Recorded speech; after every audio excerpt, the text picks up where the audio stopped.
Okay, everyone, today's video we are looking at how to take the back, one of the most important skills in Jiu-Jitsu. When you're on the ground, if you get on your opponent's back, there are very few things you can do other than escape. All the submissions from the position of giving up your back are not very strong and rarely ever seen.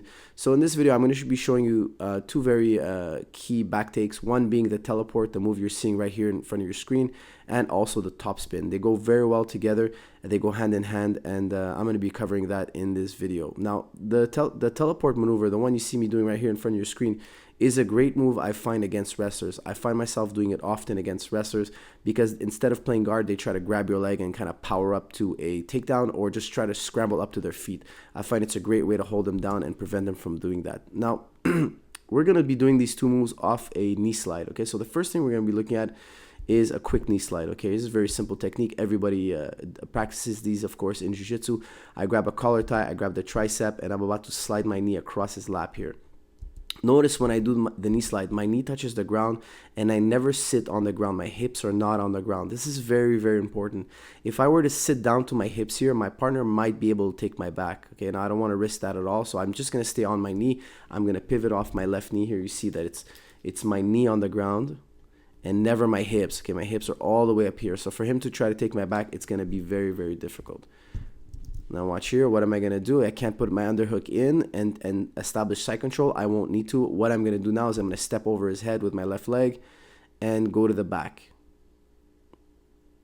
Lock up my seatbelt, sit my partner up, and just trap his back. Here it comes again. I grab the collar tie, watch my right hand grabs the back of his neck, my forearms across his collarbone. My left arm, as you saw earlier, was at the tricep, pulling up the tricep. I'm driving my head in his collarbone to make sure he doesn't power up to his feet. And now watch here, I'm going to drop my knee across his lap, keeping my hips off the ground. And now I'm going to step over the head and take the back. This is an excellent back take. I do this maneuver all the time from white belt to black belt. It's a beautiful maneuver. Grab your partner in a seat belt and sit him up. There goes the knee slide. Again, notice my hips did not touch the ground. A lot of people, when they see this move, they're like, hey, can you take your back? Only if you put your hips on the ground. If you don't put your hips on the ground, you will never get your back taken. Okay, I'm going to step over the head here, lock up a seat belt, sit him up, get ear to ear nice and tight, and establish back control. Okay, now watch here. The next maneuver I'm doing here is I'm going for the same maneuver, but watch here. I'm doing it now on a more seasoned athlete. What's a more seasoned opponent, I should say? What's he going to do? Well, he's going to face the same direction I am. Watch this. He's going to turn and face the same direction I am. Watch, he puts his hand on the mat, scoots his hips, faces the same direction. And now you notice he stripped my knee. My knee is no longer pressing down on his chest. So watch here, we lock up.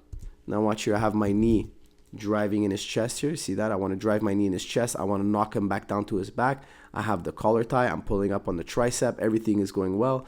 And he's not in a strong position here. But all he has to do is rotate his body and face the same direction I'm facing. I'm facing this direction. You notice he's facing that direction. He's going to turn around now and face the same direction I am. Watch this. He's going to change direction here on me. Once he faces the same direction, you're going to notice my knee is going to be exposed. My knee is no longer pressing in his chest. You see here? Now my knee is driving forward, and there's nothing for me to hit. I'm not hitting his chest. It's very hard for me to dive here on the Kimura here. A lot of you might like that technique. I like it very much. It's very hard for me to grab the neck and put him in a guillotine. It's very hard for me now to backstep and try to attack the back, because all he would do is just kind of pull a butterfly guard from here, and he'll be able to take my back. So I'm in a very tricky situation, and that's when the teleport comes in. Oftentimes I do it when guys try to get up off their back and into my leg. They try to grab a single leg and get up to their feet, and this is a perfect scenario. This is exactly when I want to do it. So when you're drilling this with your partner, you kind of got to do it with somebody who understands the counter to the knee slide. Okay, so here it is. I'm coming in for the knee slide. I'm grabbing the neck. My partner, instead of facing the opposite direction of me, he's going to turn around. He's going to face the same direction. He's going to move with the current. Okay, just to make it 100% clear, I'm going this direction. I'm going this direction. My partner just rotated and faced the same direction as me. So now we're both working in the same direction. He's going to power up to his legs, and now he has a chance to score a takedown or maybe just get back up to his feet and free himself from the bottom position. So here I am. I try to drive him down to his back. He turns around. He's a seasoned opponent, and he counters my knee slide. Now watch here. I'm going to counter his counter, and that's where the teleport comes in. Oftentimes, when you have a wrestler on the ground, he tries to grab your leg and power through. What I like to do is post on the head or neck or shoulder, whatever you prefer. Okay, one of those 3 points. Drive his neck down. Break his posture. Just break his posture a little bit because it weakens their grip. Okay. Now when I weaken their grip, I'm going to throw a front kick here like I was punting a football. And then I'm going to step over his head, lock up my seatbelt, and take his back. This is a great maneuver. I use this all the time. I use it from white belt to black belt. I use it on every belt in between as well. It's a fantastic maneuver. I often find myself using this maneuver against wrestlers, most particularly. Here comes the knee slide. I'm trying to drive my knee through. What's he going to do? He's going to rotate, face the same direction. I'm going to break his posture by posting on his head, neck, or shoulder. I'm going to punt. I'm going to kick my leg out, also known as a limp leg, and then kick my leg over his head and just drop to the back. This move is called a teleport because it kind of looks like when you do it live and you jump in the air, it kind of feels like you're teleporting to the guy's back. And oftentimes the guy on the bottom doesn't really know where you are when you kind of kick out and jump. You're out of his field of vision. So for him, he feels like you just teleported to his back. You know, you end up behind him and he kind of loses. See my opponent's eyesight here? He's kind of looking at the mat. You know, he doesn't understand that I'm jumping on his back. A lot of times they just don't see it, and you just catch your opponents by surprise. It's also a really fun move to hit. It's just one of those fun, awesome moves. You've seen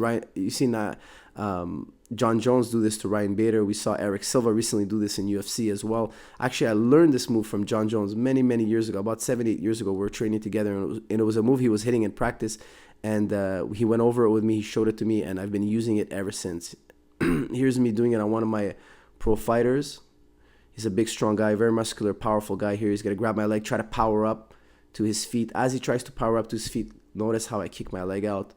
I punt my leg free, limp leg, step over the back, and here I'm going to trap his back.